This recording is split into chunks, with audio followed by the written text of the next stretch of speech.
এক সময় মহাপ্রভু নীলাচলে ছিলেন। প্রত্যেক দিন ওই কাশী মিশ্রের গৃহ, তপন মিশ্র কাশী মিশ্র দুই ভাই গম্ভীরায় থাকতেন মহাপ্রভু। প্রত্যেক দিন একবার করে জগন্নাথকে দর্শন করতে যেতেন। নবকলেবর জগন্নাথ নতুন সাজিয়ে সজ্জিত হয়েছে। মহাপ্রভু ভক্তগণকে নিয়ে জগন্নাথ দেখতে গেলেন, কিন্তু খুব মন দিয়ে কথাটা শুনুন, এত ভিড়, আজকে আর জগন্নাথ দর্শন হবে না। হরিদাস প্রভু, আজ আর জগন্নাথ দর্শন হবে না। কেন প্রভু? অনেক মানুষের ভিড়, এরা দর্শন করছে, করুক, আমি এই গরুর স্তম্ভের কাছে প্রণাম করে চলে যাই। জয় রাধে। গরুর স্তম্ভের কাছে মহাপ্রভু নতজানু হয়ে করপুটে প্রণাম করছে। ঠিক এমতো সময় এক ভক্তিমতী মা, বিশুদ্ধ কৃষ্ণ ভক্ত, সেও গেছে জগন্নাথকে দেখতে। মহাপ্রভুর বেশ খানিকটা আগের দিকে দাঁড়িয়েছিল, কিন্তু এত লোকের ভিড়, জগন্নাথকে ভালো করে দেখা যাচ্ছে না।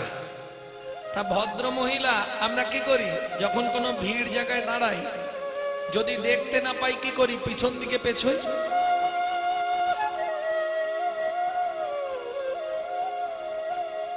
এই পিছনে পিছতে পিছতে পিছতে পিছতে এক সময় একটা পা তুলে দিলেন মহাপ্রভুর পিঠের ওপর। আর মহাপ্রভুর পিঠের ওপর একটা পা তুলে দিয়ে আর একটা পা তুলে নিলেন মহাপ্রভুর পিঠের ওপর দাঁড়িয়ে মন প্রাণ ভরে জগন্নাথ দেখছে। আর মনের সুখে বলছে, জগন্নাথ, কে বলে তোমার করুণা নেই? তুমি তো করুণাময়। আমার কি সৌভাগ্য, আমি উঁচু জায়গা খুঁজছিলাম, তুমি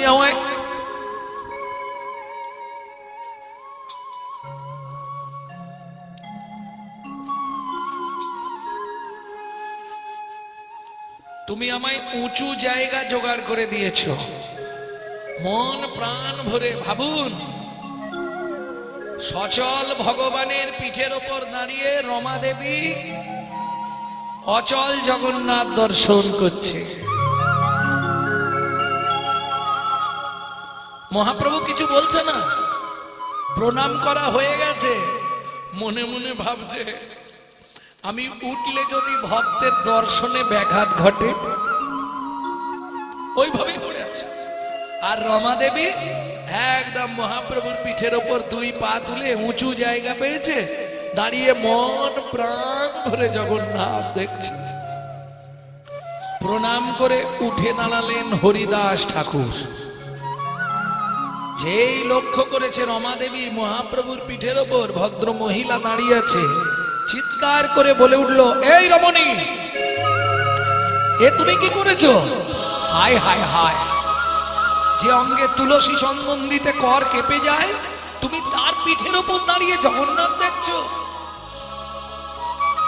কিন্তু রমা দেবী, সে তো এ জগতে নাই। পরশমণির স্পর্শ লাগলে লোহা যেমন সোনা হয় গো, লোহা যেমন সোনা হয় গো, তেমনি রমা দেবী, রমা দেবী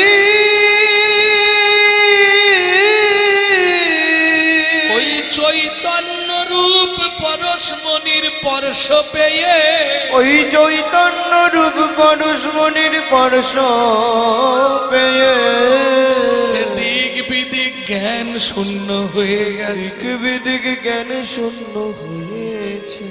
চোখ খুলে হরিদাস ঠাকুরকে বলে, তুমিও কি জগন্নাথ দেখবে? তাহলে উঠে এসো। ভাবুন, হরিদাস ঠাকুরকে বলছে, তুমিও জগন্নাথ দেখবে?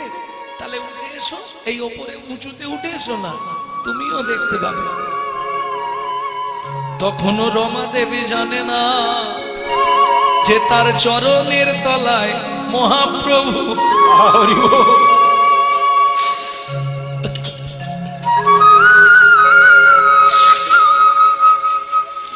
হরিদাস ঠাকুরকে বলছে তুমিও কি জগন্নাথ দেখবে?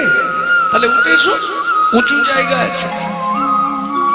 হরিদাস ঠাকুর বলছে মা জগন্নাথ দেখবো না, তুমি কোথায় উঠেছো? এই কোথায় উঠেছো এটা কানে গিয়ে পৌঁছালোনি, তার আগেই রমা দেবীর আবার চোখ বন্ধ হয়ে গেল।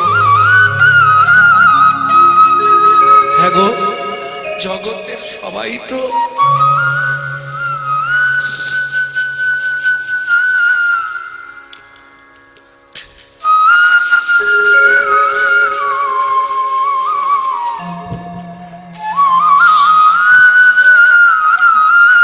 জগতের সবাই তো চোখ খুলে ভগবানকে দেখে, চোখ বন্ধ করে কি দেখছে? হরিদাস ঠাকুর বলছে মা তুমি কি বুঝতে পারছো না? ও মা তুমি কোথায় দাঁড়িয়েছো একবার চেয়ে দেখেছো? তুমি সচল ভগবানের পিঠের ওপর দাঁড়িয়ে অচল ভগবান দেখছো। তখনও রমা দেবী বুঝতে পারে না। হরিদাস ঠাকুরকে বলে তুমিও কি জগন্নাথ দেখতে এসেছো? তুমিও কি জগন্নাথ দেখতে এসেছো? যদি দেখার ইচ্ছা থাকে তবে আমার মতো উঁচুতে উঠে এসো। হরিদাস ঠাকুর এবার ধমক দিয়েছে, আরে তুমি আগে দেখো নিচের দিকে। তখন রমা দেবী নিচের দিকে তাকিয়েছে, আর যখনই নিচের দিকে তাকিয়েছে একবারে আছাড় খেয়ে পড়েছে মাটিতে। আমি কি মহাপাপ করলাম? একদম মহাপ্রভু প্রণাম করে উঠে দাঁড়াতেই রমা দেবী ঝাঁপ দিয়ে পড়েছে মহাপ্রভুর চরণের ওপর। প্রভু আমি একই অন্যায় করলাম, একই অপরাধ করলাম। হরিদাস ঠাকুর বলছে অপরাধ মানে? ঘোর অপরাধী তুমি, মহাপাপী তুমি। তুমি যে মহাপাপ আজ করলে আমি তোমায় অভিশাপ দেব। তুমি সচল ভগবানের পিঠের উপর দাঁড়িয়েছো, তোমার কত বড় অন্যায় হয়েছে তুমি জানো? মহাপ্রভু দাঁড়িয়ে বলছে হরিদাস তৃষ্ঠ তৃষ্ঠ। না প্রভু, ওকে আমি অভিশাপ দেবই। ঠিক আছে অভিশাপ দাও, তাতে ক্ষতি নেই, তবে অভিশাপটা রমা দেবীকে নয়, অভিশাপটা তুমি আমাকে দাও। কি বলছো প্রভু? হ্যাঁ হরিদাস, যেন জনম জনম আমি পেতে, যেন জনম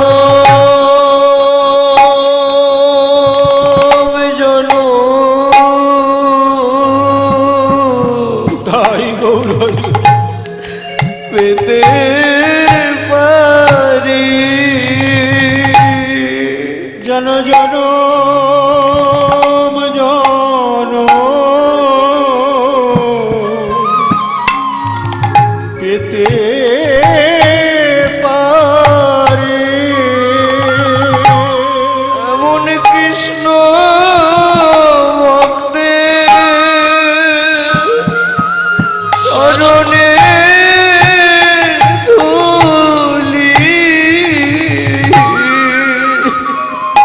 জনম জন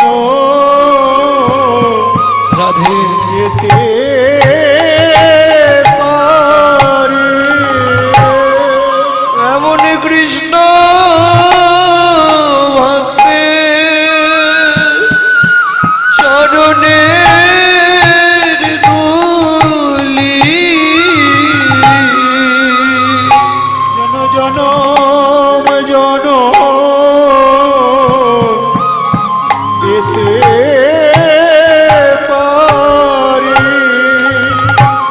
রমা দেবীর মতো ভক্তের চরণ ধূলি যেন জন্মে জন্মে জন্মে পেতে পারি।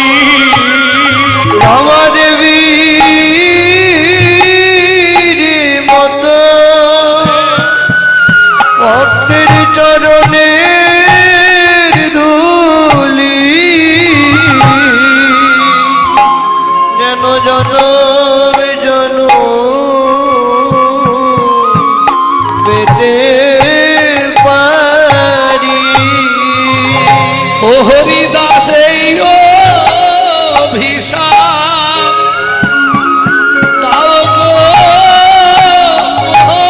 রে জনম জন পেতে পারে তুমি এই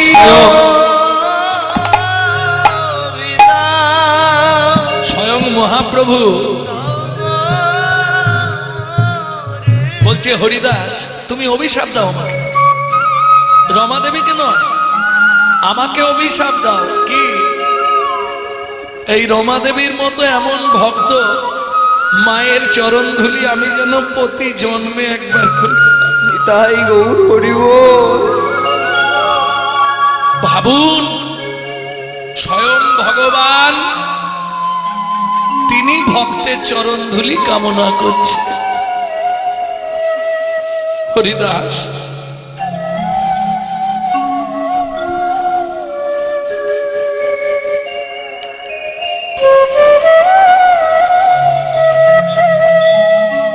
তুমি অভিশাপ দাও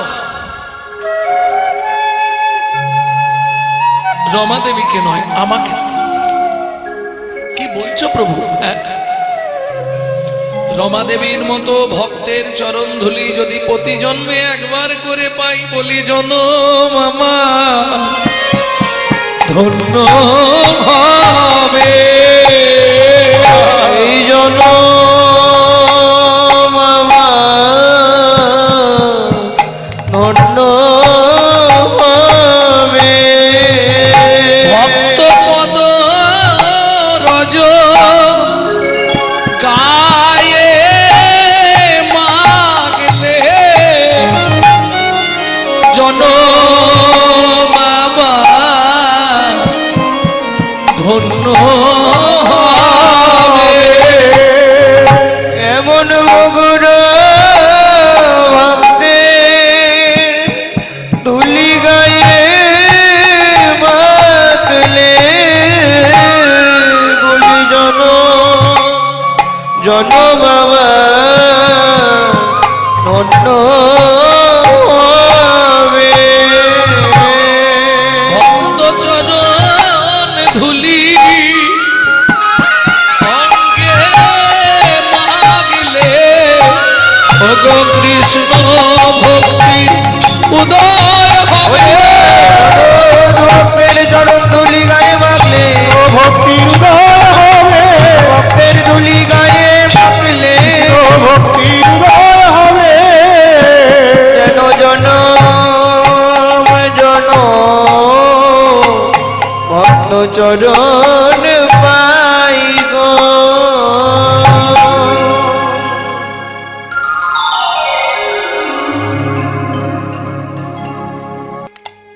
ভক্তমণ্ডলী ভক্তিমতী মায়েরা সেই পাছার মঞ্চে ভগবান শ্রীকৃষ্ণের প্রতিজ্ঞা পূর্ণ নিমিত্তে কলিযুগে রাধা শক্তিতে সৃষ্টি করলেন গদাধরকে। যখন যেখানে যেদিন যেভাবে মহাপ্রভু রাধাভাব আস্বাদন করার জন্য বিগলিত হয়ে পড়ে বিভোর হয়ে যায়, সঙ্গে সঙ্গে গদাধরকে বুকের মধ্যে জড়িয়ে ধরে রাধা ভাবে বিভাবিত হয়ে যায়।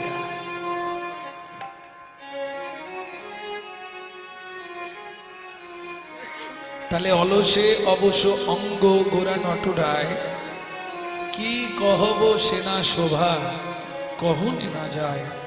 যদি কারো জীবনে অষ্টসাত্ত্বিক ভাবের বিকার ঘটে সেদিন সে বুঝতে পারবে, তাই না? না হলে অন্য কেউ বুঝবে না। তবে গৌর গোবিন্দ লীলার একটা প্রসিড আছে, সেটা হলো যদি আপনি বুঝতে নাও পারেন, ধরুন এই যে আমি গান গাইছি আপনি বুঝতে পারছেন না, তাতেও লাভ। কি লাভ? বুঝে বা না বুঝে কেহ, চৈতন্য চরিতামৃতে বলছে, বুঝে বা না বুঝে কেহ শুনিতে শুনিতে সেহ তার হয় চৈতন্য উদয়। তাই গৌর হরি বল। তুমি যদি বুঝতে নাও পারো, শুধু শুনেও যাও, তাতেও তোমার কৃষ্ণ ভক্তি লাভ হবেই হবে। ভক্তমণ্ডলী, ভক্তিমতী মায়েরা, যেটা কিন্তু অন্য কোনো ধর্মে, অন্য কোনো প্রথায় নাই। একমাত্র কলিযুগে মহাপ্রভু এই প্রথা দিয়ে গেলেন।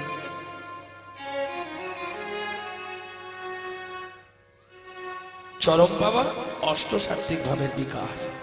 শুনতে শুনতে যখন তোমার হৃদয় তৈরি হয়ে যাবে, তখন তোমার মধ্যে হরি কথা, কৃষ্ণ কথা শুনলেই অষ্টসাত্ত্বিক ভাবের বিকার আসবে।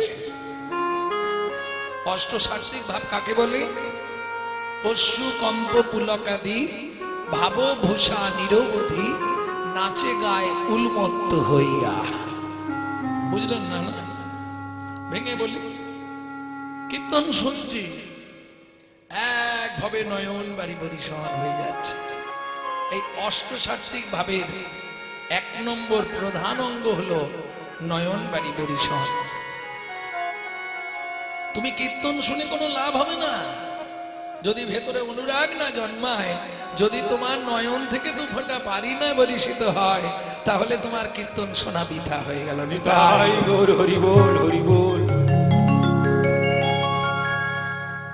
কম্প মাঝে মাঝে দেহের মধ্যে একটা কম্পন দেবে।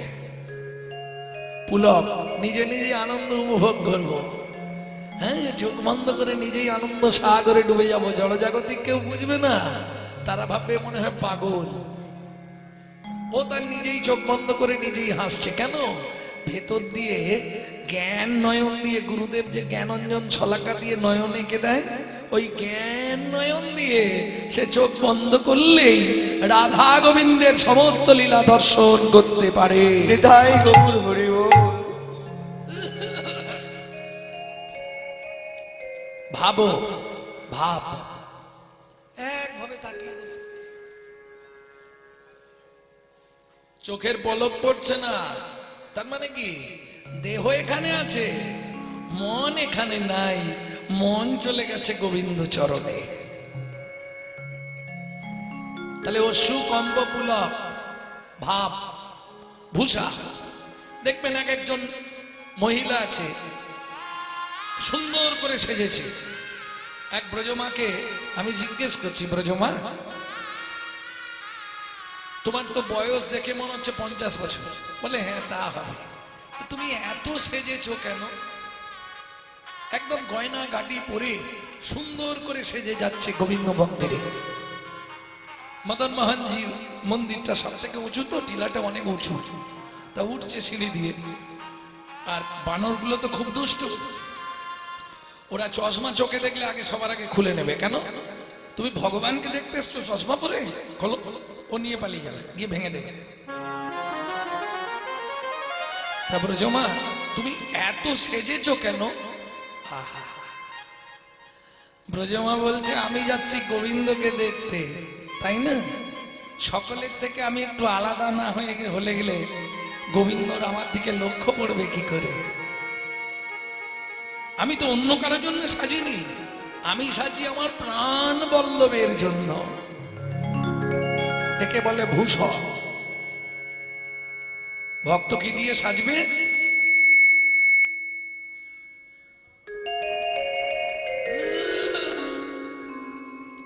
ভক্ত কি দিয়ে সাজবে? দাদর সঙ্গে হরি মন্দির মার্জন, ললাটে হরি মন্দির মার্জন, গলায় তুলসীর মালা, ঢোর কৌপিন বহির্বাস। কি এটাই ভক্তের সাজ। কিছু যদি না হয়, তিলক আর মালা, এই দুই সাজে সেজে নিতে পারলেই তুমি ঠিক জায়গায় পৌঁছে যাবে। গোবিন্দের প্রতি তোমার প্রতি লক্ষ্য পড়বেই পড়বে। নাচে গায়ে উন্মত্ত হইয়া, যখন নাচতে শুরু করবে নেচেই যাবে গোবিন্দের দিকে তাকিয়ে। উন্মত্ত, দিক বিদিক জ্ঞান শূন্য। যেমন আপনাদের বলছি,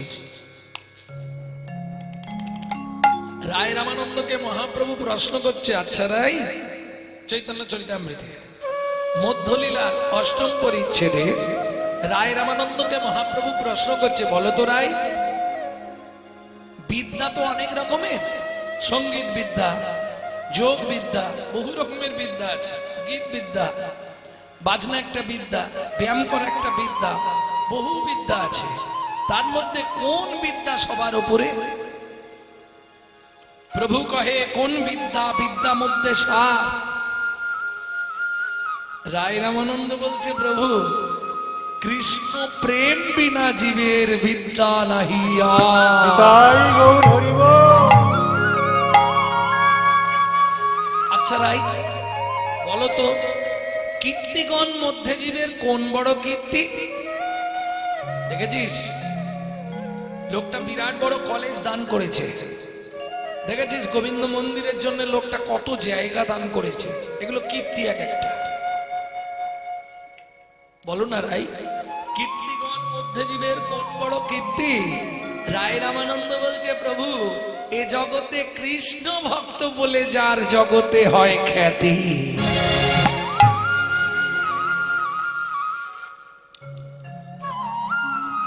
বলো তো রায়, জগতে ধনীকে সম্পত্তির মধ্যে জীবের কোন সম্পত্তি গণি? গণনায় কোন সম্পত্তি ধরবো? অনেক জায়গার মালিক, বিরাট বড় সোনা ব্যবসাদার, কোনটা ধরবো?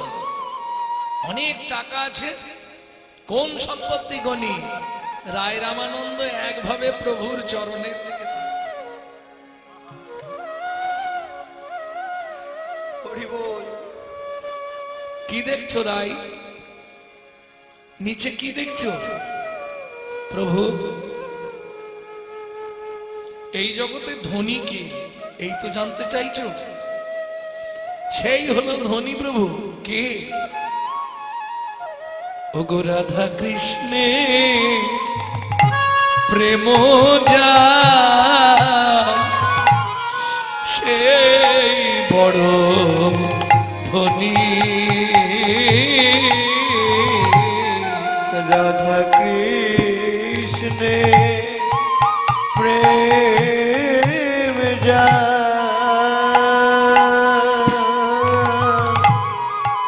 সেই বড় ধনী।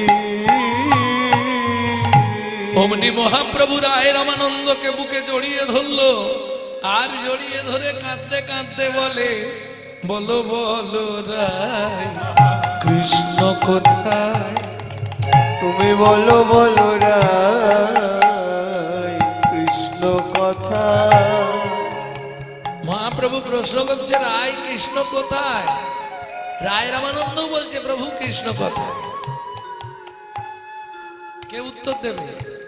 মহাপ্রভু বলছে কৃষ্ণ কোথায়? রায় রামানন্দ বলছে কৃষ্ণ কোথায়? যেমন বীজের মধ্যে বৃক্ষ আছে, চোখে না যায় দেখা,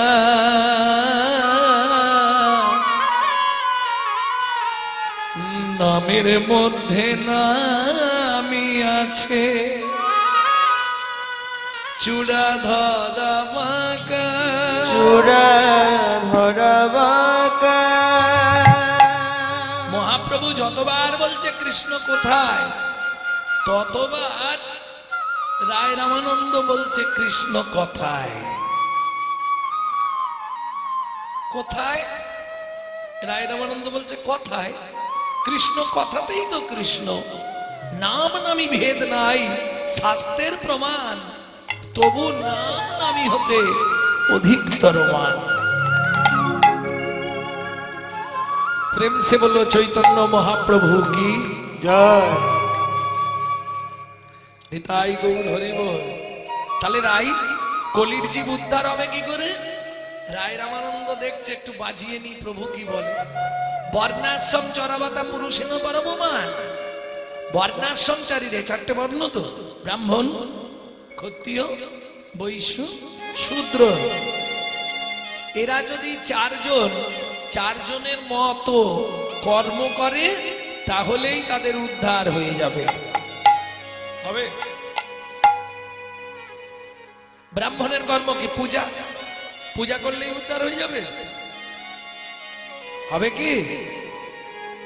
ক্ষত্রিয়ের কর্ম কি? যুদ্ধ করা।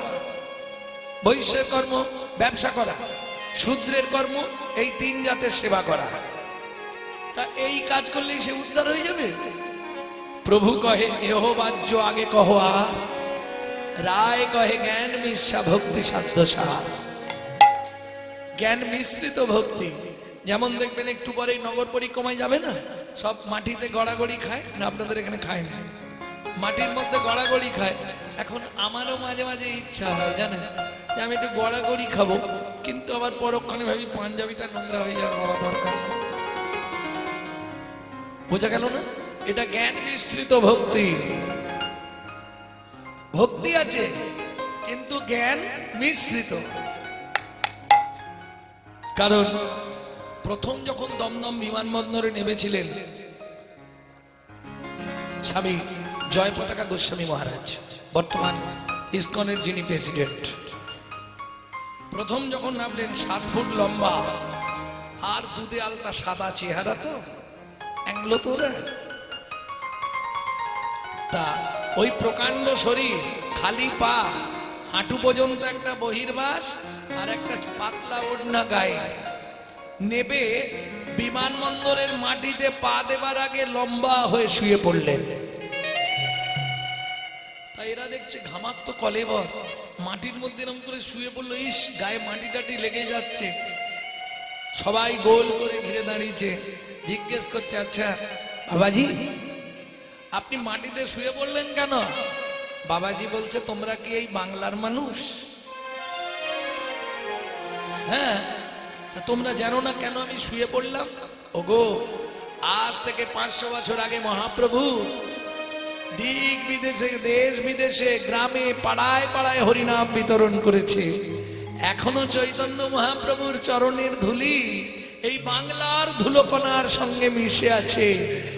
এক বিন্দু যদি আমার গায়ে লেগে যায় তাহলে এই আমার কৃষ্ণ প্রাপ্তির উপায় হয়ে যাবে। তাই গৌর হরি বল।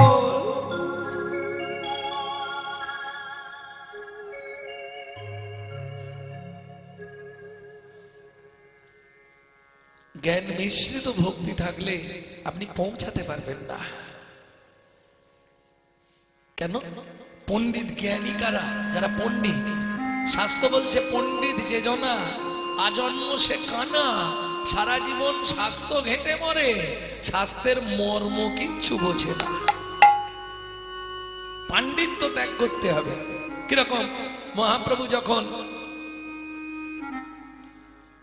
একদিন বৃন্দাবনে সনাতন গোস্বামী স্নান করে উঠে আর চানা ভাজা খাচ্ছে, স্নান করে উঠেই চানা ভাজা খাচ্ছে। চানা ভাজা বোঝেন তো? ছোলা ভাজা। স্নান করে উঠেই খাচ্ছে। আর সেই সময়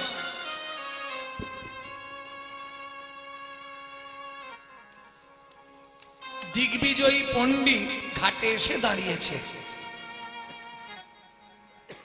সনাতন বলুন, পণ্ডিত তুমি না পরম বৈষ্ণব, তোমাকে দেখে জগৎ শিখবে, আর তুমি এই স্নান করেই চানা ভাজা মুখে দিচ্ছ?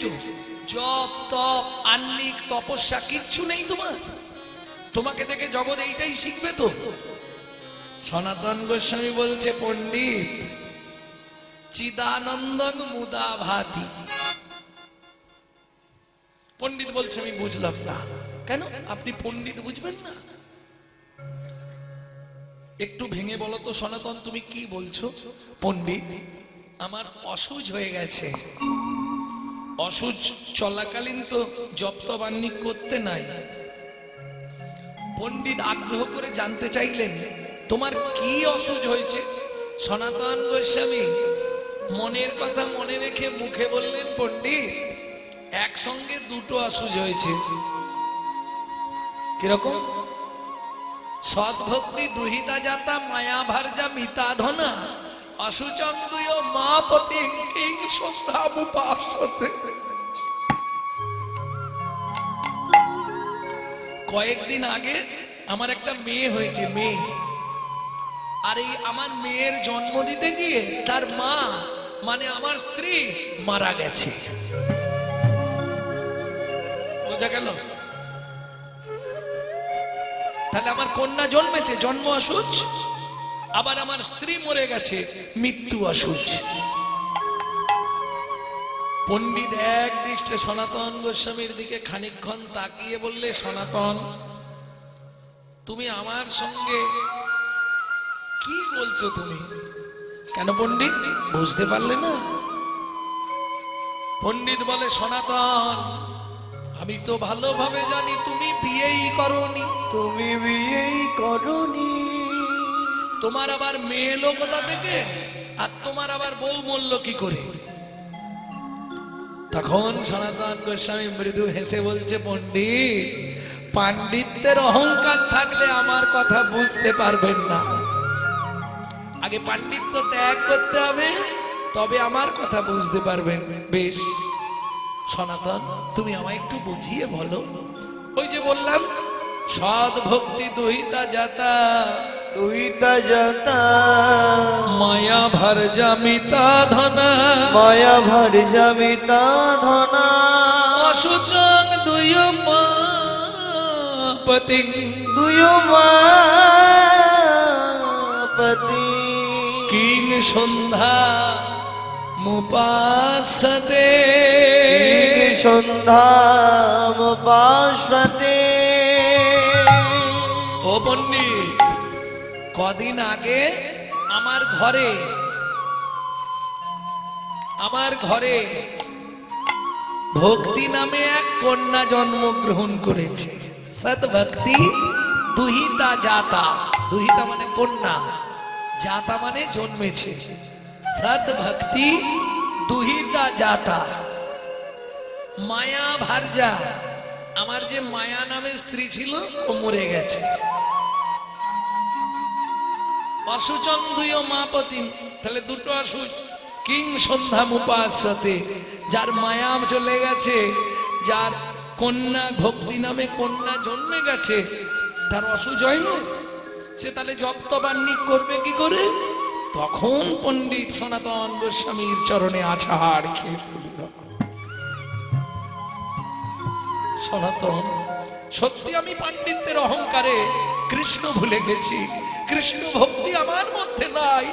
তুমি যদি পারো এই যমুনার তীরে বঞ্চিতের কিঞ্চিত আমাকে অন্তত দান করো। সনাতন গোস্বামী বললে, ভক্তি আমার কাছে নাই। ভক্তি পেতে গেলে সাধুগুরু বৈষ্ণবের চরণ রজে গড়াগড়ি দিতে হবে, তবেই আপনার হৃদয়ে ভক্তির প্রেম লাভ হবে। তাই গৌর হরি বল, হরি বল।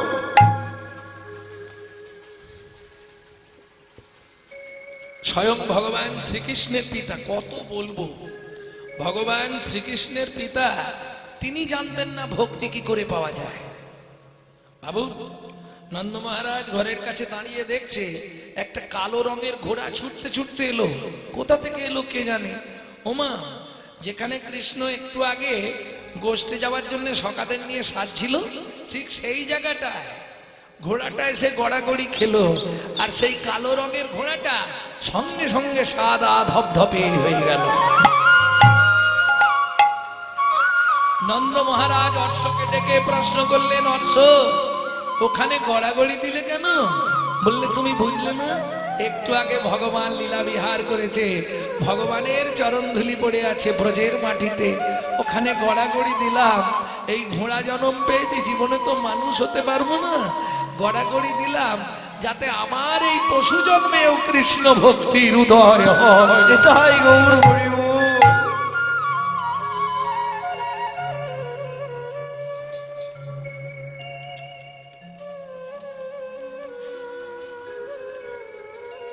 মূল্যবান বস্তু। সনাতন গোস্বামী যখন মন্ত্রিত্ব ছেড়ে চলে গেলেন, হোসেন সাহেব, রাধে ভক্তমন্ডলী, ভক্তিমতী মায়েরা, এই সনাতন গোস্বামী যখন রামকেলি ত্যাগ করলেন, মুসলমানের রাজত্ব, তখন মুসলমানের মন্ত্রিত্ব করত দাবির খাস, সাকার মল্লিক, রূপবাস, সনাতন। আগে রূপ গোস্বামীকে কৃপা করলেন মহাপ্রভু, কারণ রূপের বৈরাগ্য কালে সনাতন বন্দি জালে, তখন সনাতন গোস্বামী বন্দি আছে, নজরদারি করে রাখলেন। ভাই চলে গেছে, যদি দাদা এও চলে যায়, দাদা চলে গেছে, ভাইও যদি চলে যায়, বাবা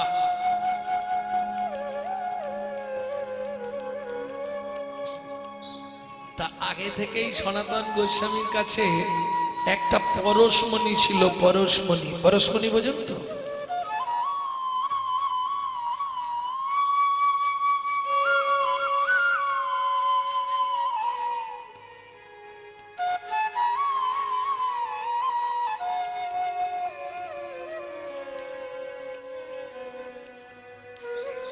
যে পরশমণির স্পর্শ লাগলে লোহা সোনা হয়ে যায়।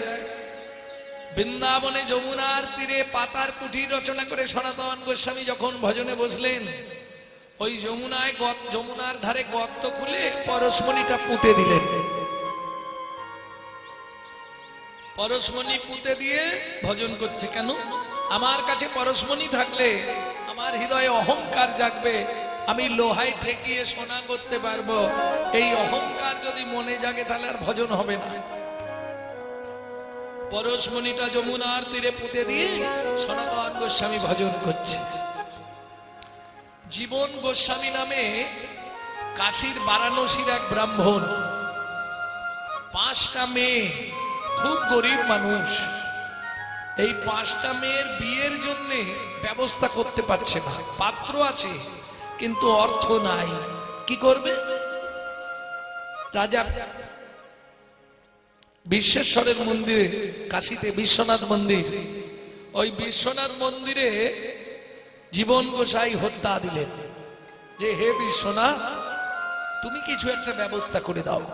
তখন কাশীর বিশ্বনাথ অর্থাৎ দেবাদিদেব মহেশ্বর স্বপ্ন দিলেন, জীবন তুই বৃন্দাবনে চলে যা। এই দেখেন বৈষ্ণব মানুষ কি দেবে? শিব পরম বৈষ্ণব, শিবের কাছে অর্থ চাইছে, আমার মেয়েদের বিয়ে দেব, তুমি একটু কৃপা করো। শিব দেখলো একে অর্থ নয়, একে কি দেব? একে অর্থ দেব না, একে পরমার্থ দেব। কেন? জীব মূঢ়, জীব মূঢ়, বিষয় মাগে, বিষয় নাহি দেব, সচরণামৃত দিয়া বিষয় ভুঞ্জিব। চৈতন্য চরিতামৃত বুঝতে হবে। তুমি চাইলেই ভগবান তোমাকে দেবে না। তুমি যদি বিশুদ্ধ কৃষ্ণ ভক্ত হও, তুমি ভগবানের কাছে বিষয় চাও, ভগবান বলছে সে চাইলেও আমি দেব না, আমার চরণামৃত দিয়ে তাকে আমি আমার করে নেব। তাই গৌর হরি বল।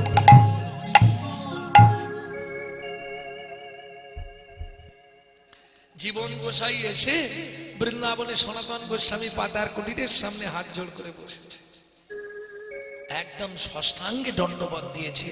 ওমা, গঙ্গাতে ডুবিলে হয় পশ্চাতে পাবন, কিন্তু বৈষ্ণব দর্শন করলে দেহটা পবিত্র হয়, এটাই বৈষ্ণবের গুণ। তোমার নাম কি? আমার নাম জীবন গোসাই। আপনি সনাতন প্রভু তো? হ্যাঁ। গত রাত্রিতে কাশীর বিশ্বনাথ আমায় স্বপ্নাদেশ করেছে, আপনার কাছে নাকি একটা পরশমণি আছে। আছে, ওই পরশমণিটুকু যদি আমায় দেন তাহলে আমার মেয়েগুলোর বিয়ে দিতে পারি।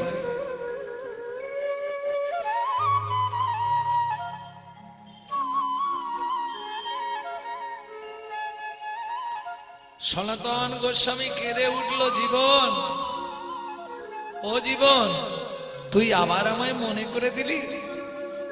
সে তো কবে ওই যমুনার ধারে বালি খুঁড়ে পুঁতে দিয়েছি, যা তুলে নে, কোন জায়গাটায় আছে।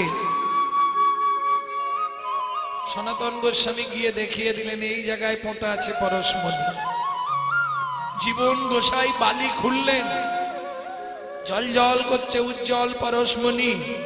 পরশমণিটা হাতে তুলেছে, কিন্তু আমি আগেই বলেছি দর্শনে দেহ পবিত্র হয়, এটাই বৈষ্ণবের গুণ। একবার পরশমণির দিকে দেখছে আর একবার সনাতন গোস্বামীর দিকে দেখছে। কেন? মনে মনে ভাবছে, কেউ যদি কাঁচ খুঁজতে খুঁজতে হীরের সন্ধান পায়, সে কি আর কাঁচ খুঁজবে? নিশ্চয়ই সনাতন গোস্বামী এই পরশমণির থেকে আরো কোন বড় মূল্যবান পরশমণির সন্ধান পেয়েছে। তাই গৌর কি করলো? ওই পরশমণিটা যমুনার জলে ছুঁড়ে ফেলে দিল। যা ছুঁড়ে ফেলে দিল, সনাতন গোস্বামী চিৎকার করে উঠল, জীবন জীবন একই করলি রে, তোর মেয়ের বিয়ে। ছুটে গিয়ে সনাতন গোস্বামী দুটো চরণ বুকের মধ্যে টেনে ধরেছে। প্রভু প্রভু, কি তুই পরশমণি ফেলে দিলি? নেব না, তোর মেয়ের বিয়ে দরকার নেই। কেন রে? তুমি যে ধনী হইয়া ধনী,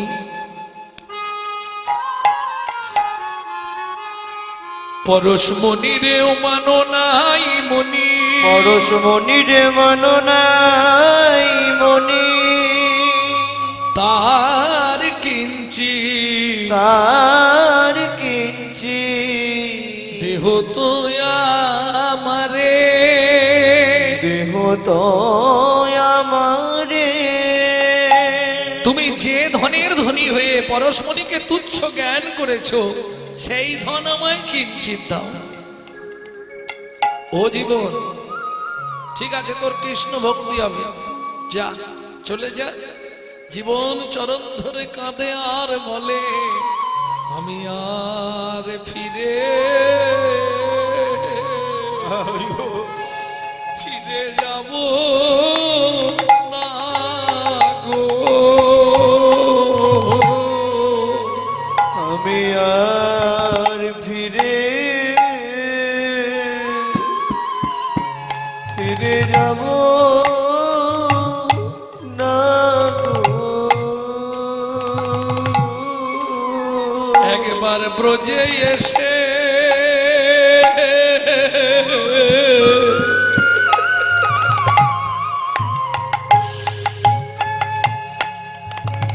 তার কৃপা পেলাম,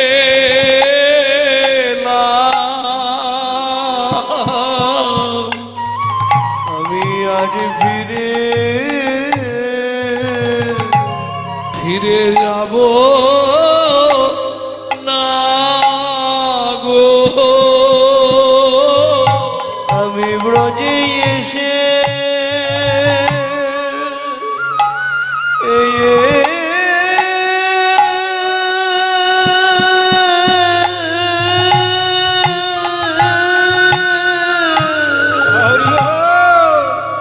তার কৃপা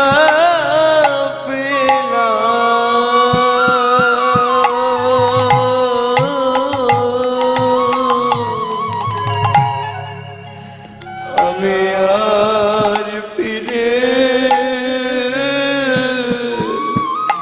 যাব না গো। আমি ব্রজে এসে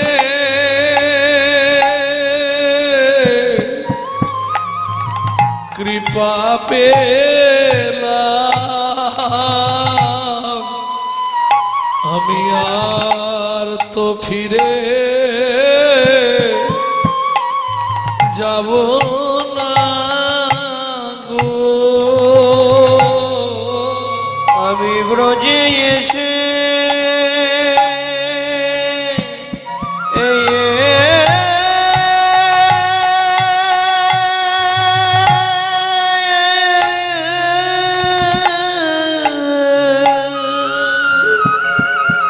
তার কৃপা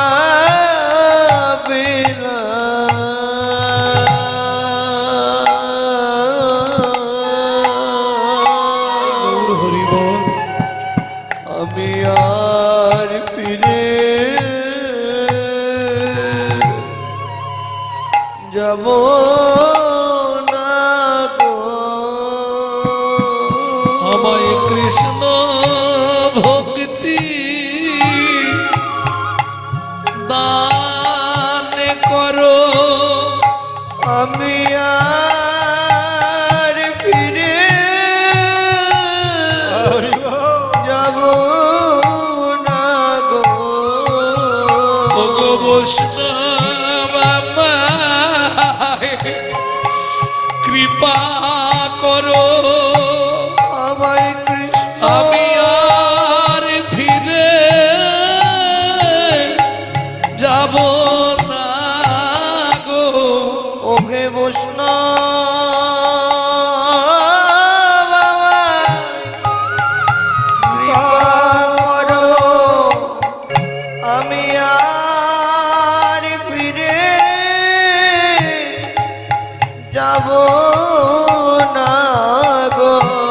ওহে বৈষ্ণব আমায় কৃপা করো, আমি আর ফিরে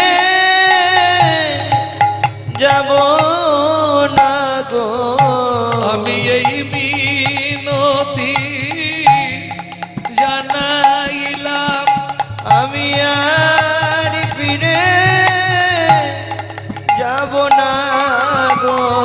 আমি এই মিনতি জানাইলাম, আমায় কৃষ্ণ ভক্তি দান করো হে। আমি আর ফিরে যাব না গো। কৃষ্ণ ভক্তি দান করো হে। আমি ওই চরণে বিকায়ে গেলাম, আমি আর ফিরে যাব না গো। আমি ওই চরণে বিকায়ে গেলাম, আমি আর ফিরে যাব না গো। আমি আর কিছু চাইব না গো। আমি আর ফিরে যাব না গো। আমি ওই চরণে বিকায়ে গেলাম, আমি আর ফিরে যাব না। আমি ওই চরণে বিকায়ে আমার গেলাম, কৃষ্ণ ভক্তি দান করো। আমি ওই চরণে বিকায়ে আমার গেলাম। কৃষ্ণ ভক্তি দান করো। শুধু এ জন্মে নয়, জন্মে জন্মে কৃষ্ণ ভক্তি দান করো। জন্মে নয় জন্মে জন্মে কৃষ্ণ ভক্তি দান করো। আমি আর তো ফিরে ফিরে যাব না হে।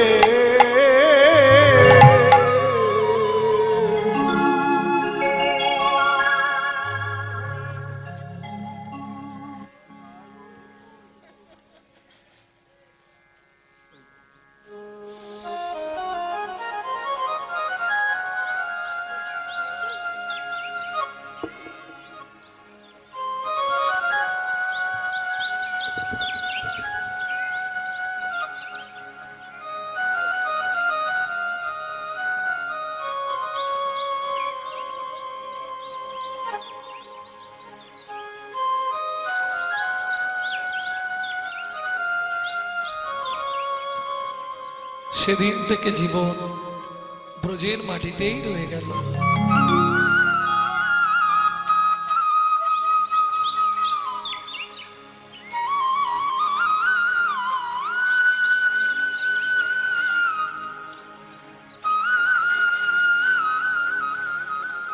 আর কোনদিন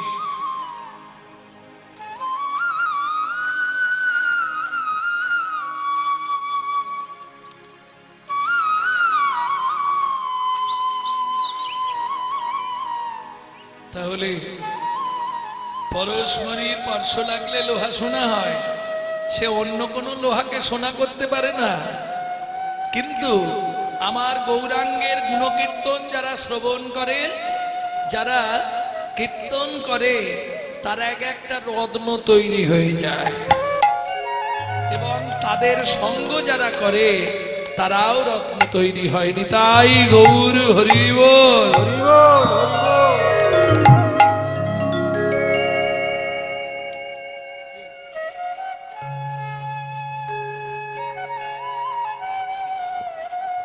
ভক্তমণ্ডলী, ভক্তিমতী মায়েরা,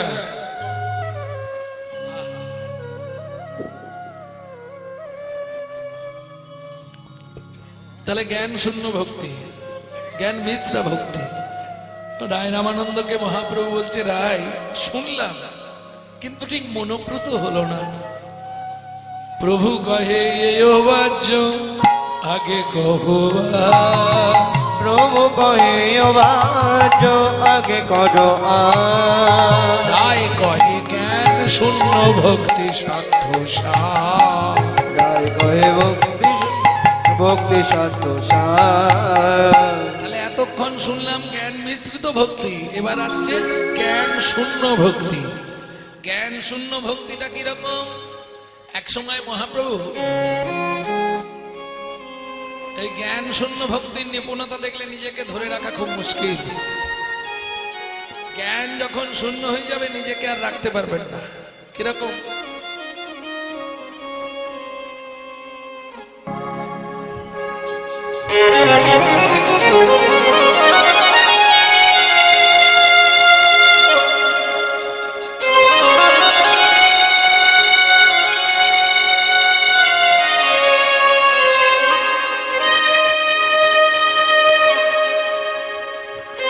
নাগরী, ও নাগরী, এই গৌরাঙ্গ মূর্তিটা কি দিয়ে তৈরি বলতো?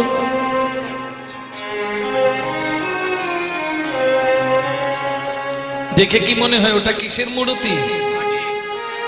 মাটির হলে তো গলে যেত। না না, আমার পুরা ধাতুর তো নয়। কেন? আমরা প্রত্যেকে ধাতু দিয়ে তৈরি। পিতামাতার মহামিলনের ফল হলো সন্তান, আমাদের ধাতু থেকেই সৃষ্টি, তাই তো? কিন্তু গৌর কারো ধাতুর তো নয়। এ কিন্তু সচিমা জগন্নাথ মিশ্রের মহামিলনের ফল নয়। তাহলে শ্রী অদ্বৈতের আনারস, যে খায় কৃষ্ণ তার বশ, যে না খেলো তার জন্ম লস। শান্তিপুরের বুড়ো মালি বৈকুণ্ঠ বাগান করে খালি এনেছিল রসবৃক্ষের চারা, এনেছিল রসবৃক্ষের চারা।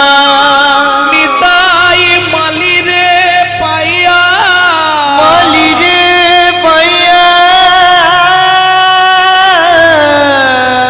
চারা তার হাতে দিয়া, এই চারা তার হাতে দিয়া যতনে যতনে রবিতে কইল নারা, রবিতে কইল নারা। কোথায় লাগাবো এ গাছ? লাগাবো কোথায়?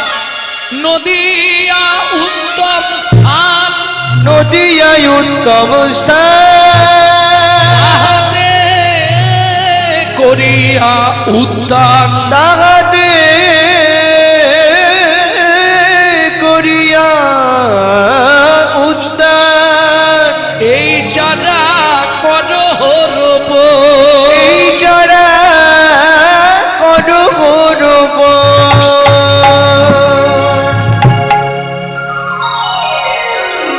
তাহলে শ্রী অদ্বৈতের আনারস মহামিলনের ফল নয়। তাহলে কি দিয়ে তৈরি? এক নাগরী বলছে কাঠের, একজন বলছে মাটির, একজন বলছে সোনার, আর এক নাগরী বলছে দেখ যেটা বলবি মেনে নেবো, গৌরকে সোনার বলবি না। কেন? গোরা সোনার তো নয়, সোনার তো নয়, সোনার তো নয়, সোনার তো নয়, সোনার তো নয়, সোনার তো নয়, সোনার তো নয়, সোনার তো নয়, সোনার তো নয়, সোনার তো নয়, সোনার তো নয়, সোনার তো নয়, সোনার তো নয়, সোনার তো নয়। এই কিছু বুঝলে? সোনার তনয়, তনয় মানে ছেলে, কিন্তু সোনার তো নয়। কেন? গৌর সোনার নয়। তাহলে সোনার তনয় বললো কেন? তনয় মানে ছেলে। একবার বলছো সোনার ছেলে, আবার বলছো সোনার নয়। বলে সোনার ছেলে কেন বললাম জানো? ও কাঁচা সোনা নয়, পাকা সোনা নয়, মাঝখানে যেটা হয়। এই দেখো পিয়ারা হলে পিয়ারা, মাঝখানে একটা শব্দ বসানো যায়। পাকা না হয় কাঁচা, না হয় ডাঁসা। সোনার ক্ষেত্রে ডাঁসা সোনা হয়, পাকা সোনা, কাঁচা সোনা। মাঝখানে কি হবে? মাঝখানে যেটা হবে সেটাই বলতে হবে। বলো। বলে শোনো, গোড়াকে সোনার তো নয় বুঝলাম কেন জানো? মাঝে যেটা হয়, মাঝে কি হয়? ও যে উপাসনার মূরতি, উপাসনার মূরতি, উপাসনার মূরতি, উপাসনার মূরতি, বাইরের বস্তু নয় গো উপাসনার মূরতি, বাইরের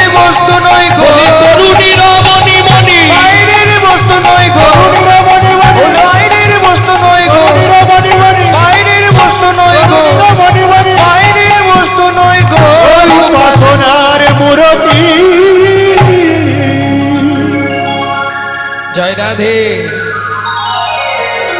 ভক্তমণ্ডলী, ভক্তিমতী মায়েরা, বৈষ্ণব কবি বলছে, নাগরী তোমরা ঝগড়া বন্ধ করো। এই একটু স্থির হয়ে বসো, তোমরা ঝগড়া বন্ধ করো। মূর্তিটা কিসের আমি বলছি, শোনো। কে লিখছে? বৈষ্ণব কবি। শোনো, তোমরা মেঘের গায়ে বিদ্যুৎ চমকায় দেখেছো? কড়কড় কড়া, গুড়গুড় গুড়ুম। ওই বিদ্যুৎকে বিধাতা, ওই বিদ্যুৎকে বিধাতা ছাঁকনি করে ছেঁকে, ওতে তো রস নাই, ওতে প্রেম ভক্তি রস মিশিয়ে আমার গৌরাঙ্গ মূরতি তৈরি করেছে। কে লিখছে? বাসুদেব ঘোষ মহাশয়। কি লিখছে শোনো পদাবলীটা। ওগো মেঘের রবি জুড়ি কিবা ছানিয়া যতনে, মেঘের বিজুড়ি কিবা ছানিয়া যতনে, মেঘের বিজুরি কিবা ছানিয়া যতনে, কত রস দিয়া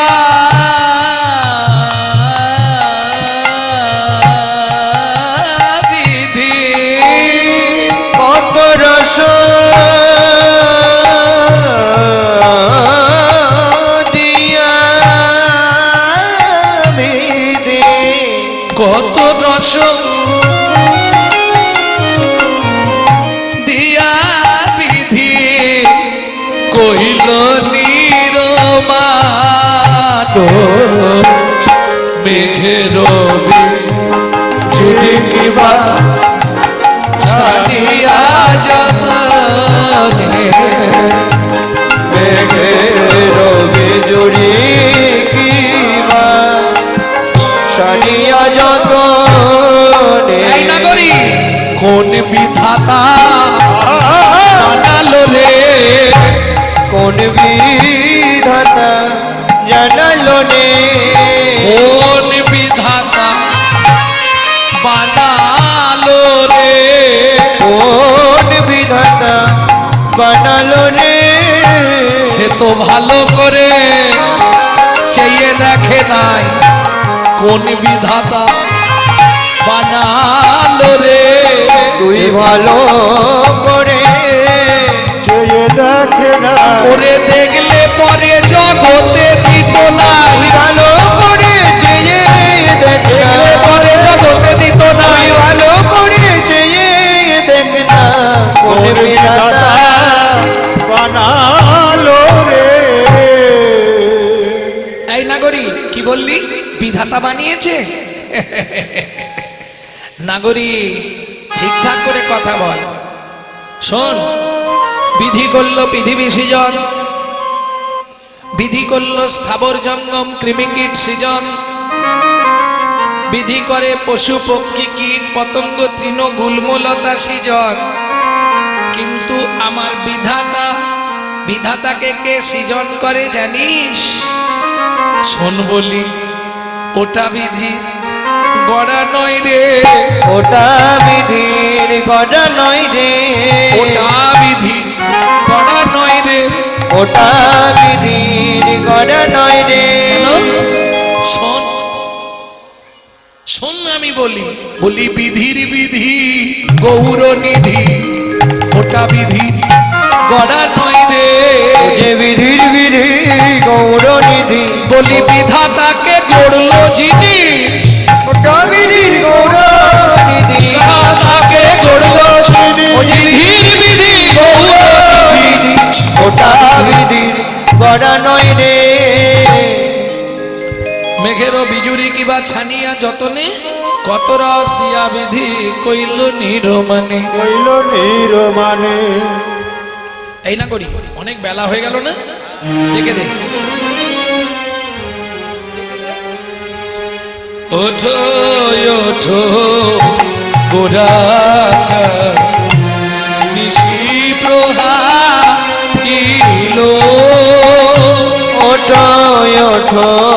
গোরাজা নিশি প্রমাইল নদিয়ার লোক সব জাগিয়া বৈঠাল নদিয়ার লোক সব জাগিয়া বৈঠাল ওঠ ওঠ গোরাজা নিশি প্রহাইল ওটো ওটো গোরাজা গো নিশি প্রহাইল ময়ূর ময়ূরী রব কোকিলের ধ্বনি ময়ূরের ময়ূর কোকিলের ধ্বনি কত সুখে নিদ্রা যাও হে গৌর গুণমণি কত সুখে নিদ্রা যাবে গৌর গুণমণি ওঠ ওঠ গোরাজা নিশি প্রহাইল ওটো ওটো গোরাজা গো নিশি প্রহাইল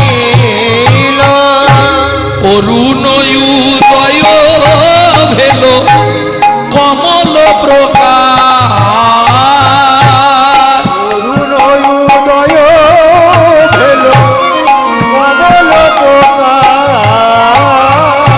তেজল মধুকর কুমদিনী পাশ জালা মধুকর কুমদিনী ছোট ছোট গোরাজা নিশি প্রহারিল ওঠো ওঠো গোরা সাধু বেশি প্রহাইল অনেক ডাকতে ডাকতে মহাপ্রভু এবার জেগে উঠলেন। কেমন ভাববে? উঠিয়া গৌরাঙ্গ চাঁদ বসলো সিংহাসনে, উঠিয়া গৌরাঙ্গ চাঁদ বসলো সিংহাসনে, উঠিয়া গৌরাঙ্গ চাঁদ বসলো সিংহাসনে, উঠিয়া গৌরাঙ্গ চাঁদ বসলো সিংহাসনে, সুশীতল জল কইল মুখ পক্ষালনে, সুশীতল জল কইল পদ পক্ষালনে, সুশীতল জল কইল মুখ পক্ষালনে, সুশীতল জল কইল পদ পক্ষালনে,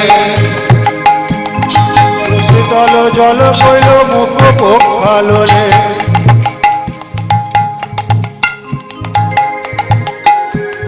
সুশীতল জল কইল মুখ পক্ষালনে, সুশীতল জল কইল মুখ পক্ষালনে, কাতল হেসি অতৈত ডাকে গোড়ারা, অদ্বৈত ডাকে গোড়ারা, অদ্বৈত উঠিয়া নিত্যানন্দের জাগায়, অদ্বৈত উঠিয়া নিত্যানন্দের জাগায়, সবাই জেগে বসিল গো, বসিল গো জেগে বসিল গো, সবাই জেগে বসিল গো, নদিয়ার নর নারী জেগে বসিল গো, নদিয়ার নর নারী চাঁদকে ঘিরে তারার মালা, নদিয়ার নর নারী চাঁদকে ঘিরে তারার মালা, নদিয়ার নর নারী ঘিরে তারা মালা, নদিয়ার নর নারী ঘিরে তারা মালা, নদিয়ার নর নারী জেগে বসিল গো জেগে বসিল গো। এইবার আপনাদের কাছে একটা প্রশ্ন করি, কেউ যদি ভোর এই 4টের সময় ঘুমায়, রাত শেষ হয়েছে 4টেতে, 4টের সময় ঘুমায়, সে আবার এই 6টা-8টার সময় উঠতে পারে? মহাপ্রভুকে ডেকে দিয়েছে, উঠেছে, কিন্তু ঘুম ভাঙছে না। ভাবটি কিরকম দেখুন, বৈষ্ণব কবি লিখছে,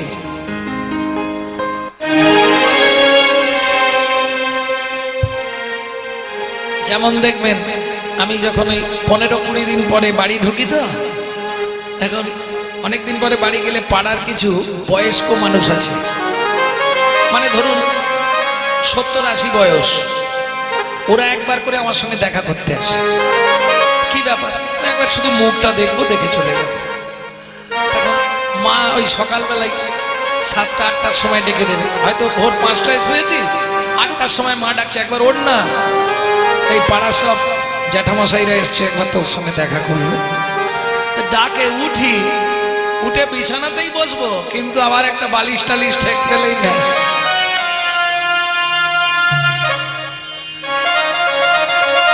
বৈষ্ণব কবি আজ গৌরের ভাবটা দেখে কলম দিচ্ছে, কি লিখছে শুনুন। ঘুমে ঢুলু ঢুলু আখি হিলন বালিশে, ঘুমে ঢুলু ঢুলু আখি হিলন বালিশে, ঘুমে ঢুলু ঢুলু আখি হিলন বালিশে, ঘুমে ঢুলু ঢুলু আখি হিলন বালিশে। বাসুদেব ঘোষ দেখে মনের হরিষে, বাসুদেব ঘোষ ডাকে মনের হরিষে। এইবার লীলা প্রকাশ হলো, এইবার লীলা প্রকাশ হলো, এইবার লীলা প্রকাশ হলো, এইবার লীলা প্রকাশ হলো। প্রভু ব্রজ ছেড়ে নদিয়ায় এলো, এইবার লীলা প্রকাশ হলো, ছেড়ে নদিয়ায় এলো। এবার মদন ভরে হরি হরি, এইবার লীলা প্রকাশ হলো, ভরে হরি বলো। এইবার লীলা প্রকাশ হলো, এইবার লীলা প্রকাশ হলো। এইবার লীলা প্রকাশ হলো। বাসুদেব ঘোষ মহাশয় এক পাশে দাঁড়িয়ে দাঁড়িয়ে দর্শন করছে মনের হরিষে। হে হে ও বাসুদেব ঘোষ দেখে মনের হরিষে।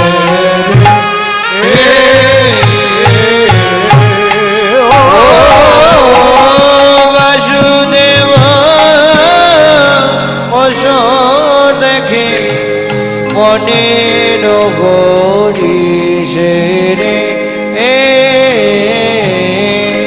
ও বাসুদেব ঘোষ দেখে মনের হরিষে রে। বাসুদেব ঘোষ দেখে মনের হরিষে রে।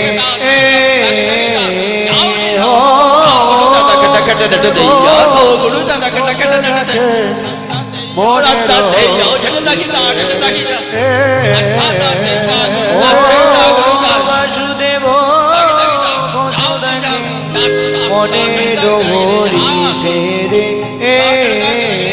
ও বাসুদেব বাসুদেব মনের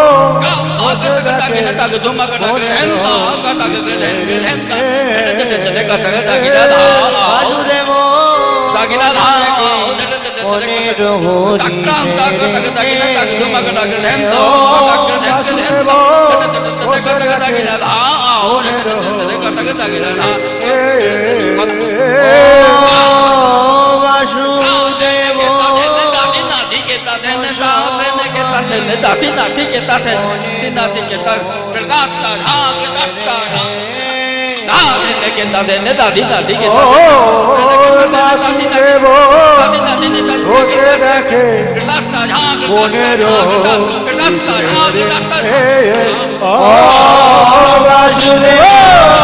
ঘোষ দেখে মনে হরিষে রে। ও বাসুদেব ঘোষ দেখে মনের হরিষে রে।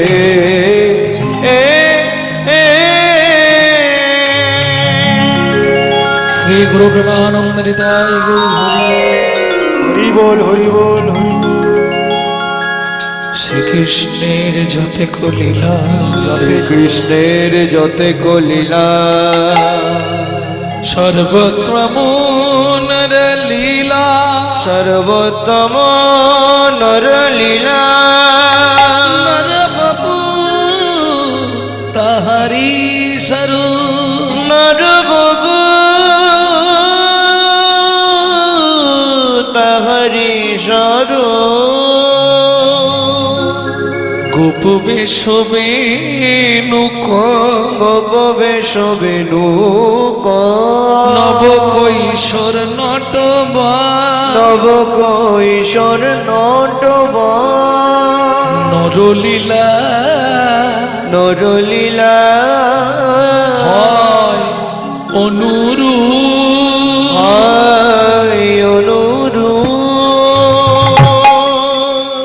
যোগ মায়া চিত শক্তি যোগমায়া বিশুদ্ধ সত্তার পরিণতি সত্তার পরিণতি সেই শক্তি লোক দেখাইতে লোক দেখাইতে নিত্য নীলা কইল প্রভু ভক্তগণ হৃদয় প্রকট হইতে প্রকট হইতে কৃষ্ণ যদি কৃপা করে কৃপা করে কোন ভাগ্যবানে কোন ভগবানে গুরু কৃষ্ণ রূপে তাহা রূপে তাহা শিখায় আপনে শিখায় আপনে সকল সাধু গুরু বৈষ্ণব চরণে মই করি নমস্কার করি নমস্কার সবে পদ রজ দেহ মস্তকে আমার মস্তকে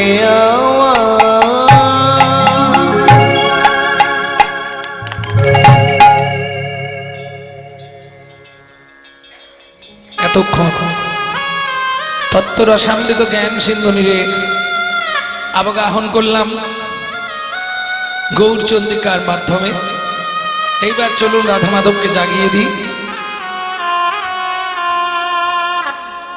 নিশীর প্রভাতকাল কুঞ্জবিলাস লীলা হয় নিশীর প্রভাতকালে সূর্য উদয়ের আগে আরম্ভ করতে হয়, কিন্তু বিভিন্ন জায়গায় এইভাবেই হয়ে আসছে, কোথাও 8টা কোথাও 7টা, আবার বীরভূমে গেলে বেলা 11টা। বিধান তা নয়।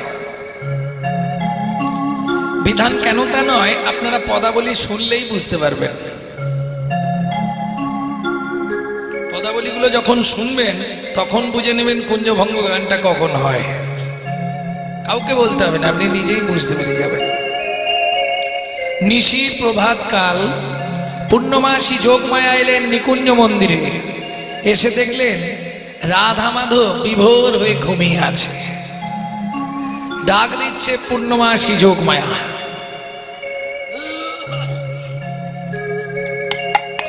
আরে যা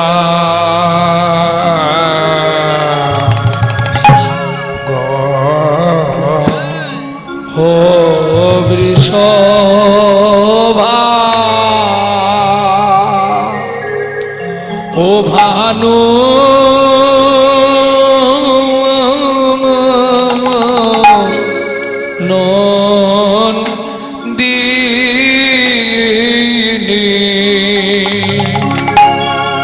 জাগো মোহন যুব ওরা যে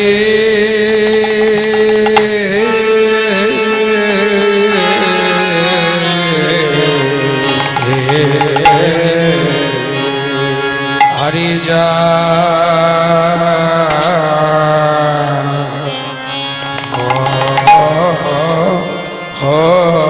বৃষভা ও ভানু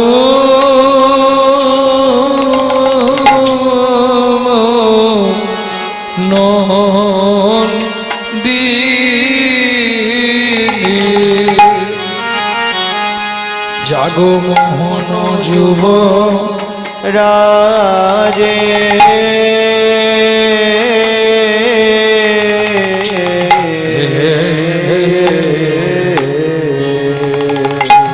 জাগো রাধা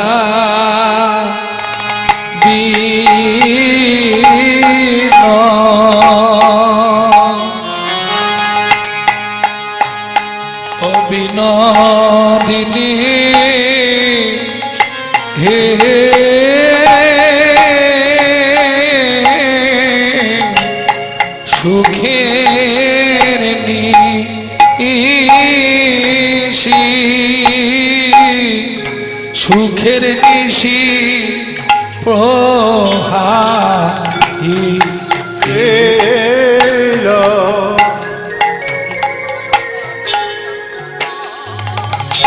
মধু।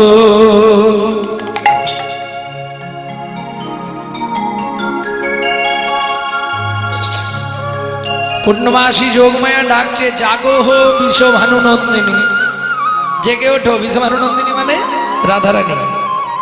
মোহন যুবরাজ, মোহন যুবরাজ মানে ভগবান শ্রীকৃষ্ণ।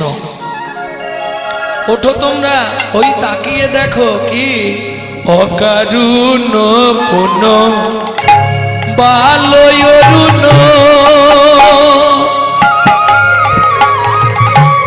উদিত মুদিত কুমদ বদন অকারুণ পুন বাল অরুণ উদিত মুদিত কুমদ বদন অকারুণ পুন বাল অরুণ উদিত মুদিত কুমদ বাদল। বলে কেন রে অরুণ উদয় হলি, বলে কেন নেই উদয় বলি। আমাদের রাধা মাধব খুবিয়ে আছে, কেন রে অরুণ উদয় হলি। আমাদের রাধা মাধব ঘুমায়ে আছে, কেন উদয় হলি। তোর বালক সভা যায় নাই রে, বালক স্বভাব যায় নাই রে। তোর বালক সভা যায় নাই রে, বালক স্বভাব যায় নাই রে। তুই ব্যস্ত ছিলি ভালোই ছিলি, কেন অকারণে উদয় হলি। ব্যস্ত ছিলি ভালোই ছিলি, অকারণে উদয় হলি। ব্যস্ত ছিলি ভালোই ছিলি, কেন রে অরুণ উদয় হলি।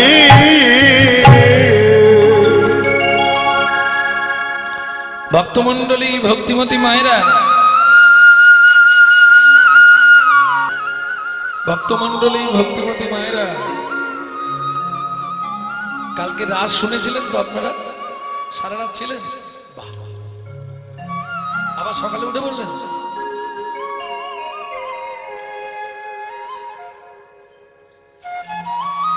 এই নাগরী, নদিয়ার গৌর প্রিয়সী এক নাগরী অন্য নাগরীকে ডেকে বলছে, নাগরী চেয়ে দেখ গৌর কেমন করে ঘুমিয়ে আছে এখনো। এই শয়ন শোভা সবার দেখার অধিকার নাই। কারা দেখবে? যারা নাগরী। নাগরী কারা? যারা নগরের অধিপত্যে বাস করে তাদের বলা হয় নাগরিক। আর নাগরিকারা যারা পঞ্চরসের অধীনে ভজন করে তারাই হলো নাগরিক। বোঝা গেল? ব্রহ্ম হতে নিম্নগামী দৃষ্টি শক্তির দ্বারা নিম্ন হতে ঊর্ধ্বগামী যার নাম রাধা। আরাধৈতি রাধা, যারা আরাধনা ভাব আশ্রয় করে নিম্নগামী বস্তুকে ঊর্ধ্বগামী করতে পেরেছে তারাই হলো নাগরী। ও নাগরী, তাকিয়ে দেখ কেমন ঘুমিয়েছে। কিরে দেখ, এই শোভা সবসময় দেখা যায় না রে। মন প্রাণ ভরে দর্শন করে নে।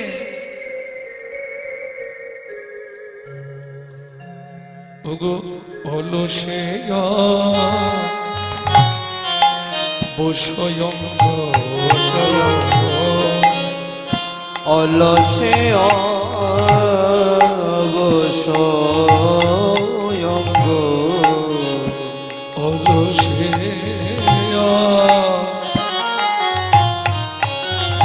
অবসয়ঙ্গ ও গোয়লসে বসয়ঙ্গ আমার গোরা নটরা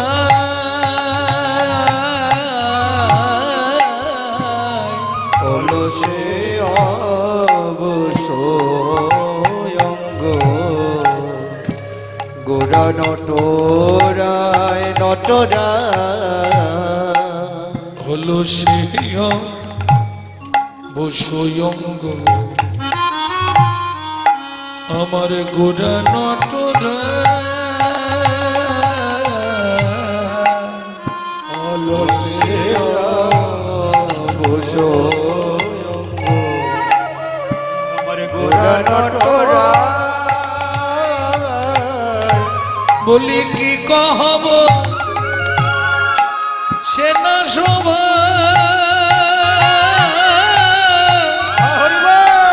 কহলে না যায় কি কহব সেনা শোভা কবনে না যায় যায় গো আমি বলবো কত বলবো কত এক বদনে বলবো কত আমি এক বদনে বলবো কত আমি এক বদনে বলবো কত এক বদনে গৌরাঙ্গ শোভার কথা বদনে হৃদয় গৌর হরি হরি বল। বদনে এক বদনে এক বদনে আমি বলবো কত অলসে অবশ্য অঙ্গ ওমা শ্রুতি আছে গোরাচাঁদ শয়ন মন্দিরে বিচিত্র পালঙ্ক সেজ বিচিত্র তো পালঙ্ক হয় না পালঙ্ক এক রকমের হয় বিচিত্র সেজ সেজ মানে বিছানা রং বেরঙের সুন্দর বিছানা করা আছে অতি মনোহরে যা চিত্র হরণ হয়ে যায় নাগরী অলসে অবশ্য অঙ্গ অলস মানে শয়ন আমরা যখন ঘুমিয়ে থাকি আমাদের অঙ্গের স্বাদ থাকে না অবশ গোরা নটরায় এই নটরায় কাকে বলে যিনি পৃথিবীতে প্রথম নিত্য সৃষ্টি করেছিলেন তিনি হলেন নটরাজ যিনি পৃথিবীতে সবার থেকে ভালো নৃত্য করতে পারে তিনি হলেন নটবর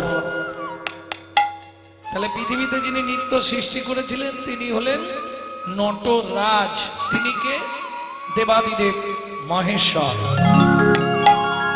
যিনি প্রথম পৃথিবীতে নৃত্য সৃষ্টি করেন যিনি সবার থেকে ভালো নাচতে পারে তিনি হলেন নটবর তিনি কে শ্রী গোবিন্দ কিন্তু আজকের পদে বলছে অলসে অবসঙ্গ গোরা নটরায় নটরায় কাকে বলে যিনি নিজে নাচুক বা না নাচুক সারা জগৎকে নাচাতে পারে তিনি হলেন নটরাজ বেদাই গৌর করিব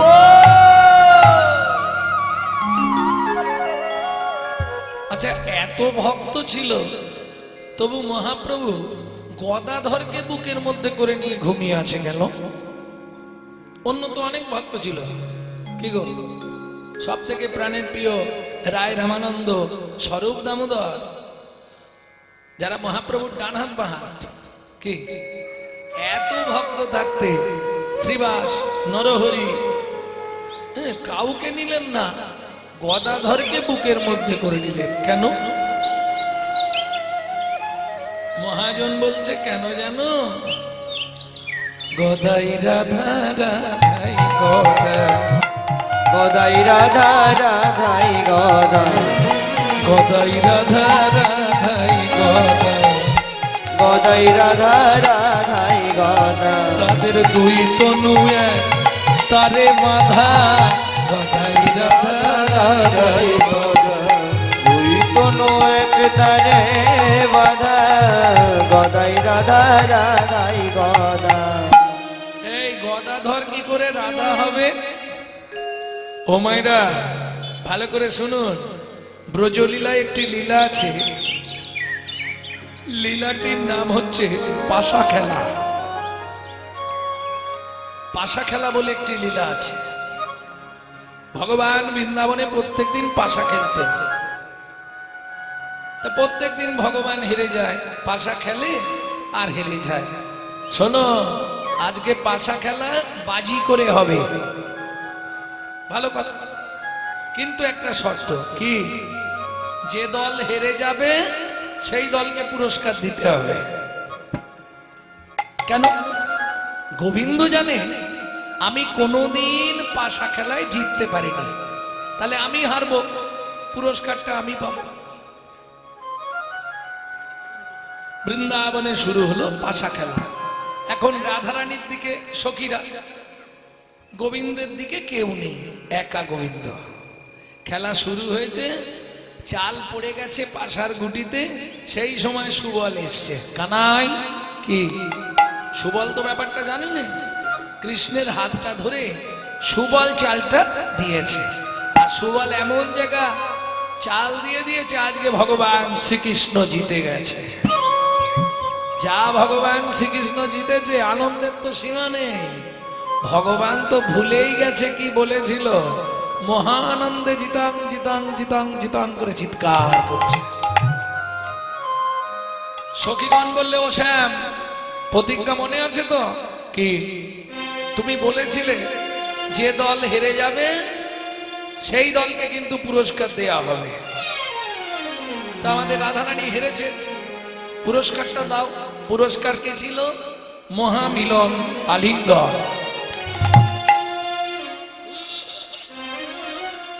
গোবিন্দ বললে, দেখো খেলার তো একটা নিয়ম আছে। কি নিয়ম?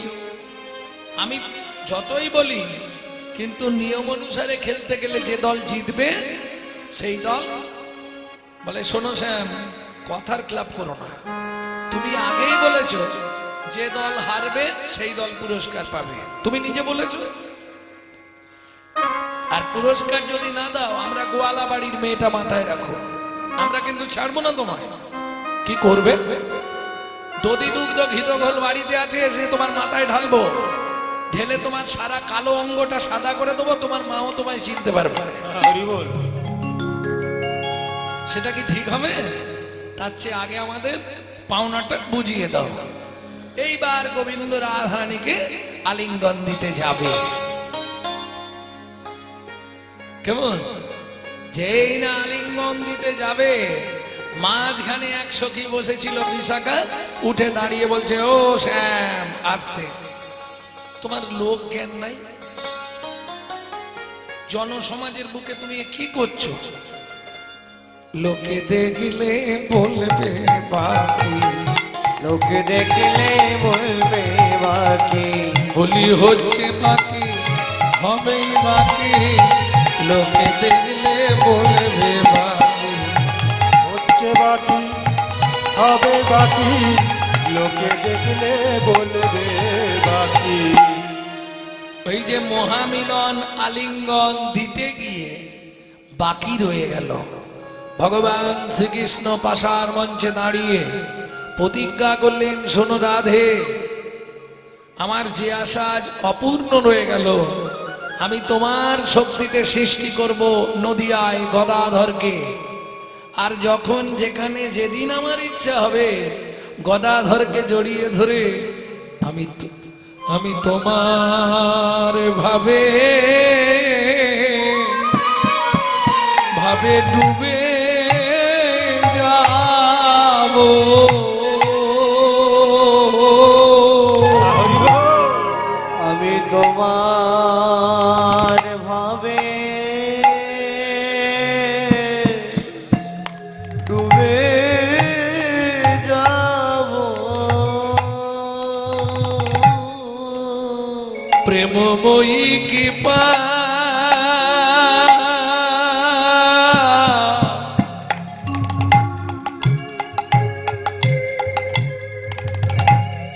কৃপা করো বলে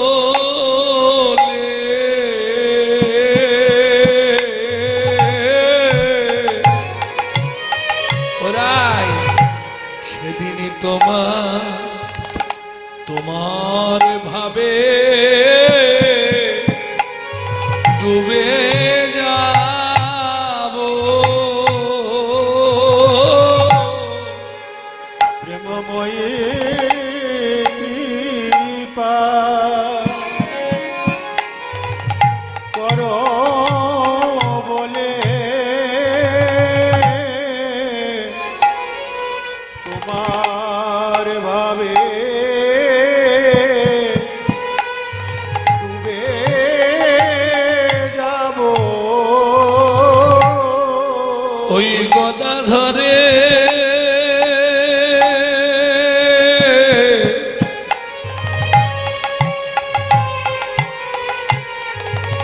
রাধে গোবক্ষে ধরে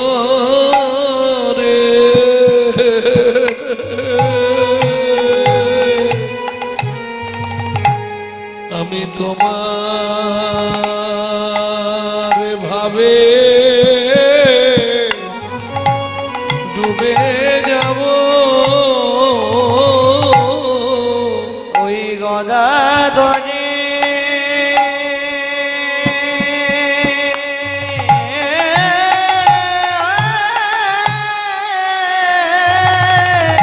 রাধে কৃপা বাবার লাগি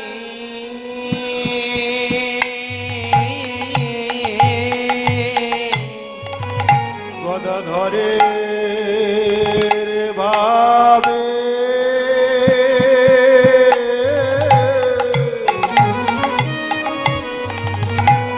ডুবে যাব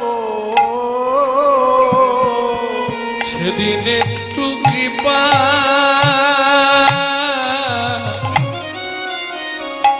একটু কৃপা কৃপা করো গোরাই আমি তোমার ভাবে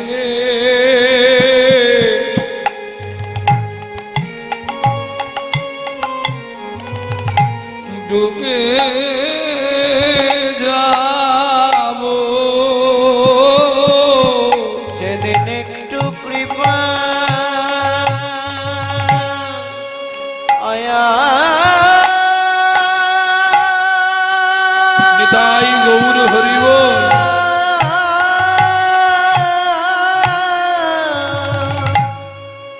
করো গোরা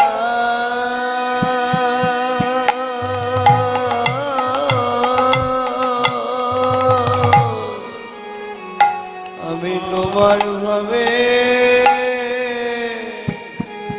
ডুবে